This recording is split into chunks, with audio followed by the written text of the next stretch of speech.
ஜனாதிபதி தேர்தலுக்கான பிரச்சார நடவடிக்கைகள் மிகப்பெரிய அளவில் சூடுபிடித்து பெரிய ஒரு பரபரப்பை ஏற்படுத்தி கொண்டிருக்கிறது. මතක තියාගන්න සජිත්ට දෙන්න ඡන්දේ අනුරට දෙන්න ඡන්දේ කියලා මං කියන්න කැමතියි. 21 වෙනිදාට සමගි ජන බලවේගයේ ජයග්‍රහණය කරලා අපි එකතු වෙන්නේ මේ රටේ ලක්ෂ 220ක් පොදු ජනතාව එක්කයි. මීට කලින් ඒගොල්ලෝ අපිට කිව්වේ ජාතික ජන බලවේගය දිනන්නේ නැහැ කියලා. දැන් මොකද්ද කියන්නේ? ජාතික ජන බලවේගය දිනුවොත් මේ වගේම වෙයි.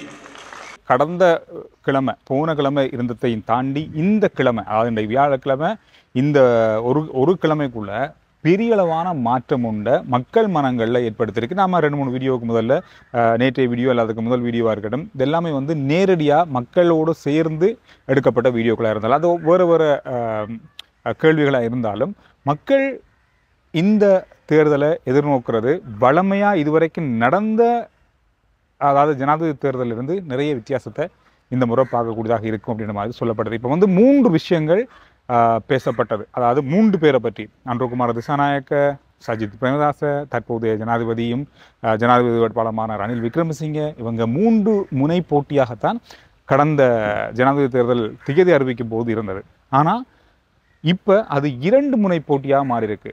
ஒரு கட்டத்துக்கு மேலே 2 முனை போட்டியாக தான் இருந்தது. சஜித் பிரேமதாச அவர்களுக்கும் ஜனாதிபதி ரணில் விக்ரமசிங்க அவர்களுக்குமான போட்டியாக இருந்தது. ஆனால் இப்போ அது அன்ருகுமார திசாநாயக்க அவர்களுக்கும் எதிர்க்கட்சி தலைவர் சஜித் பிரேமதாஸ் அவருக்குமான போட்டியாக மாறி இருக்கிறதோ அப்படின்ற மாதிரி ஒரு 2-3 நாளைக்கு முதல்ல பார்த்த செய்திகளில் அறிஞ்சு கொண்டோம். சரி, இது எப்படி இருக்குது, என்னமா இருக்குது அப்படின்னு மக்கள்கிட்ட கேட்கும்போது அதிகளவான வாக்குகள், அதிகளவான ஆதரவுகள் ஜேவிபிக்கு பெருகி இருப்பதை அவதானிக்கக்கூடியதாக இருக்கு. சரி, ஒவ்வொருத்தரும் அன்ருகுமார திசாநாயக்க, அடுத்தது எதிர்க்கட்சி தலைவர் ரணில் விக்ரமசிங்கே அவர்கள், ஜனாதிபதி வேட்பாளரும் ஜனாதிபதியுமான ரணில் விக்ரமசிங்கே அவர்கள் ஒவ்வொரு இடங்கள்லையும் கூறிய கருத்துக்கள் பற்றி இந்த வீடியோவில் நான் உங்களுக்கு சொல்ல போகிறேன். முதல்ல அன்ருகுமார திசாநாயக்க அவர்கள் தாங்கள் ஜனாதிபதி தேர்தலில் வெற்றி பெற்று இந்த நாட்டை பொறுப்பேற்கும் போது என்னென்ன விஷயங்கள் உடனடியாக அவங்க வந்து செய்ய போகிறாங்க அப்படின்ற ஒரு விஷயத்தை அவர் தன்னுடைய தேர்தல் பிரச்சார கூட்டத்தில் 2 நாளைக்கு முதல்ல சொல்லியிருந்தார். அவர் சொன்ன ஒரு விஷயம், இப்போ இருக்கிற பாராளுமன்ற உறுப்பினர்களில் 50% அதிகமானவங்க வந்து திரும்ப ஒரு பாராளுமன்ற தேர்தல், அடுத்து வரப்போகிற பாராளுமன்ற தேர்தலில் வெற்றி பெற மாட்டாங்க. ஏன்னா அந்தளவு மக்களுக்கு அவ்வளவு வெறுப்பில் இருக்காங்க இப்போ இருக்க பாராளுமன்ற உறுப்பினர்கள் மீது.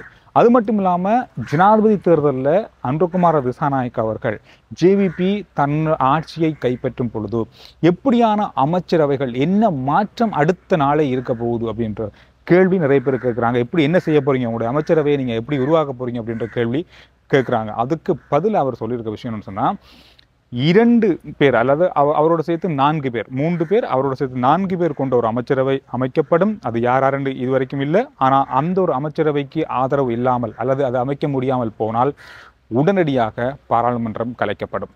பாராளுமன்றம் கலைக்கப்பட்டு பாராளுமன்ற தேர்தல் தேதி அறிவிக்கப்படும். அனைத்து அமைச்சர்கள், அமைச்சரவைகள் அனைத்துமே வர்த்தமானி மூலம் வெளியிடப்பட்டு ஜனாதிபதியினுடைய கட்டுப்பாட்டின் கீழ் கொண்டு வரப்படும்.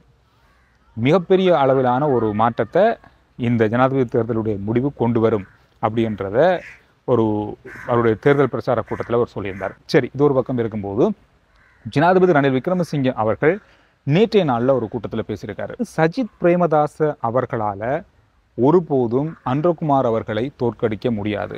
සජිත් ප්‍රේමදාසට කිසි දවසක අනුර දිසානායක පරාජය කරන්නට බැහැ. සමහරු හිතනවා සජිත්ව පහු කරගෙන යන්න පුළුවන් කියලා. සජිත්ට බෑ අනුර දිසානායක පරද්දන්න. සජිත්ට බෑ. සජිත් භාගේලාවට කරන්න මෝඩකමින් අනුර දිසානායකට උදව් කරනවා ඇති.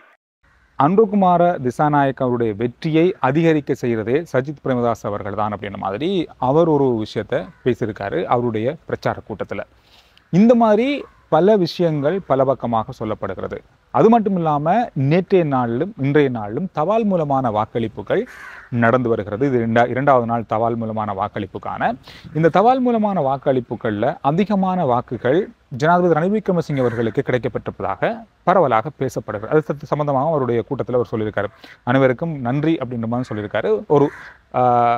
ஒரு ஊகத்தில் சொல்லப்படுது, இது உத்தியோகபூர்வமாக இல்லை, ஒரு ஊகத்தில் சொல்லப்படுது. அதிகமான அரசு ஊழியர்கள் அவருக்கான தபால் மூலமான வாக்குகளை அளித்திருப்பதாக சொல்லப்படுது. காரணம், ஏற்கனவே அவர்களுக்கு சம்பள உயர்வு வழங்கப்பட்டிருக்கின்ற ஒரு காரணம், அவர்களுக்கு இன்னும் அதை விட அதிகமான சம்பள உயர்வு அடுத்து வரப்போகிற ஜனாதிபதி ரணில் விக்ரமசிங்கே அவர்களுடைய தேர்தல் விஞ்ஞாபனத்திலையும் சொல்லப்பட்டிருக்கின்ற அதிகரிக்கப்படக்கூடிய அந்த கொடுப்பனவுகளையும் மையப்படுத்தி இது நடந்திருக்கலாம் என்ற மாதிரியும் சொல்லப்படுது.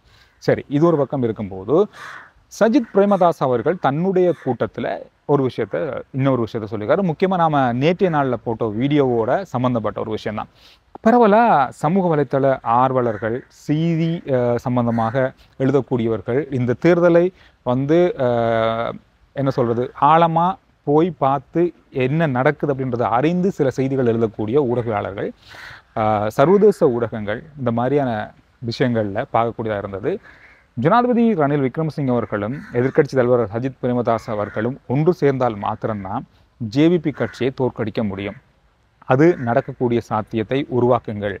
காரணம் என்னென்னா, இப்போ என்னதான் இங்கே அரசியல் சம்பந்தமாக அரசியல் மாற்றங்கள் நடந்தாலும் நம்மளாம் நினைக்கிற விஷயம் ஒன்றுன்னா, சர்வதேசத்துடைய நோக்கம் அவங்க என்ன நினைக்கிறாங்களோ அதுதான் இலங்கையில் நடக்குது அப்படின்றது. ஆனால் அது எந்த அளவுக்கு சாத்தியமாகும்னு சொல்ல முடியாது. ஆனால் சஜித் பிரேமதாஸ் அவர்களோ அல்லது ரணில் விக்ரமசிங்கே அவர்களோ ஜனாதிபதி ஆனால் இந்தியாவுக்கோ அல்லது மேற்கத்திய சில நாடுகளுக்கோ பெரிய ஒரு பாதிப்பை ஏற்படுத்தாது. ஆனால் ஜேவிபி கட்சி அன்ரோகுமார் திசாநாயக்க அவர்களுடைய வெற்றி உறுதியானால் அல்லது வெற்றி பெற்றால் இது இந்தியாவுக்கு ஒரு பாதிப்பை அல்லது சர்வதேசத்தின் முக்கியமான நாடுகளுக்கு, அமெரிக்காவில் உள்ள முக்கியமான நாடுகளுக்கு இது பாதிப்பை ஏற்படுத்தும் அப்படின்ற ஒரு பதட்டத்தில் இந்த ஒற்றுமையை உருவாக்கி நீங்கள் இந்த தேர்தலில் வெற்றி பெறதை உறுதிப்படுத்துங்கன்ற ஒரு அழுத்தம் இருந்ததாக பேசப்பட்டது. அது சம்பந்தமாக நாம் நேற்றைய வீடியோவில் பேசியிருந்தோம். ஆனால் சஜித் பிரேமதாஸ் அவர்கள் சொல்லியிருக்காரு, ஒரு நாளும் வன்முறைகளுக்கோ அல்லது நாட்டை அழித்த கூட்டத்தோடு நாங்கள் கூட்டு சேர மாட்டோம், அது எந்த காலத்தில் நடக்காது. அதாவது ஐக்கிய மக்கள் சக்தியினுடைய வெற்றி உறுதி, அதில் எந்த மாற்றமும் இல்லை. நாங்கள் இந்த மாதிரியான கூட்டமைப்போ அல்லது கூட்டத்தையோ அல்லது இணைப்பையோ ஏற்படுத்த மாட்டோம்னு சொல்லியிருக்காரு. මන්දන්න ජනාධිපතිවරයටයි මාලිමාවේ නායකවරයටයි ලොකු ආසාවක් තියෙන එකතු වෙන්න. ඒ දෙන්නට ඕනනම් එකතු වෙන්න පුළුවන්. සමගි ජන බලවේගයක්, සමගි ජන සන්ධානයක් මොනම හේතුවකටවත් ඔය රට විනාශ කරන කල්ලි එක්ක එකතු වෙන්නේ නැහැයි කියන එක මම මේ අවස්ථාවේ කියන්න කැමතියි. ஜனாதிபதி தேர்தலில் அன்ரோகுமார திசாநாயக்க அவர்கள் வெற்றி பெற்றால், ஜனாதிபதி ஆனால் பாராளுமன்றம் கலைக்கப்படும்ன்றதை நான் முதல்ல உங்களுக்கு சொல்லியிருந்தேன். அவர் சொன்ன ஒரு விஷயம் தான். இது வளமையாக நடக்கும் தான். இது யார் வந்தாலும் நடக்கக்கூடிய வாய்ப்பு இருக்குது. ஆனால் இதுக்கு பிறகு ஜனாதிபதி தேர்தலில் சஜித் பிரேமதாஸ் அவர்களோ அல்லது ரணில் விக்ரமசிங்கே அவர்களோ தோத்து போனால் பாராளுமன்ற தேர்தலில் இவர்கள் இணைந்து பாராளுமன்ற தேர்தலை முகம் கொடுக்க வாய்ப்புகள் உள்ளதாக பேசப்படுது. காரணம்னு சொன்னால், பெரும்பான்மையை ஜேவிபி கட்சியால் எடுத்துக்கொள்ள முடியாமல் போவதற்கான வாய்ப்பை இவர்கள் 2 பேரும் உருவாக்கலாம் என்ற மாதிரியான கருத்துக்கள் நிறைய இருக்குது. இது நடக்கக்கூடிய வாய்ப்புகள் இருக்குது அப்படின்றது சில ஊடகங்களில், சர்வதேச ஊடகங்கள்லையும் செய்தியை பற்றி, இந்த அரசியலை பற்றி நல்லா தெரிந்து செய்தி எழுதுகிற ஊடகவாளர்களுடன் பேசும்போது சொல்லப்பட்ட ஒரு விஷயம். நீங்கள் சொல்லுங்கள், வீடியோ பார்க்குறீங்க, இந்த மாதிரி ஒரு மாற்றம் ஜனாதிபதியாக அன்ரோகுமார திசாநாயக்க பதவியேற்கும் பொழுது இப்போ சேராத ஜனாதிபதியும் ஜனாதிபதி வேட்பாளருமான ரணில் விக்ரமசிங்கே அவர்களும் எதிர்க்கட்சி தலைவரான சஜித் பிரேமதாஸ் அவர்களும் ஒன்று சேர வாய்ப்புகள் அந்த நேரத்திலேயாவது இருக்கா அப்படின்றத கருத்தில் சொல்லுங்கள். அடுத்த வீடியோவில் நான் உங்களை சந்திக்கிறேன்.